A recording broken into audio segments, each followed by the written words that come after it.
मध्यरात्री 5 घरांवर दगडफेक. सांगलीच्या संजयनगरात भीतीचं सावट.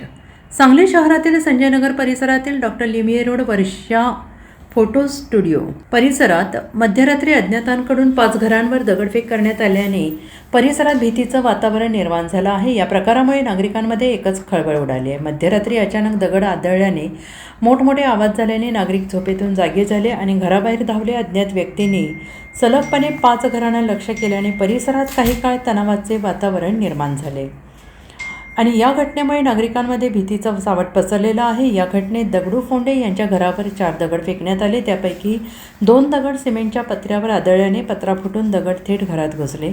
आनंद मासाळ यांच्या घरावरील पत्र्यावर 2 दगड आदळले.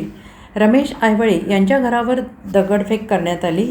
मंगल सरगर यांच्या घरावर 1 दगड टाकण्यात आला, तर सुरेंद्र दुपटे यांच्या घराच्या गच्चीवर 2 दगड पडल्याचे आढळून आले. सुदैवाने या प्रकारात कोणतीही जीवितहानी झालेली नाही आणि या घटनेची माहिती मिळताच नागरिकांनी संजयनगर पोलीस ठाण्याचे पोलीस निरीक्षक यांच्याशी संपर्क साधण्याचा प्रयत्न केला, मात्र त्यांच्याकडून काहीही प्रतिसाद मिळालेला नाही असे नागरिकांनी म्हटले आहे. त्यानंतर नागरिकांनी तात्काळ 112 आपत्कालीन सेवेला फोन केला. अवघ्या 3 मिनिटात पोलीस वाहन घटनास्थळी दाखल झाले. पोलिसांनी घटनास्थळाची पाहणी करून नागरिकांकडून माहिती करून घेतली.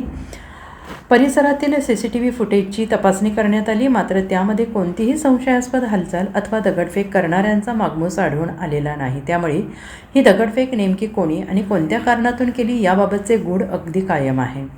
सुरेंद्र दुपटे यांच्यासह अन्य 4 घरांनाच लक्ष्य का करण्यात आले याबाबत परिसरात चर्चा सुरू आहे.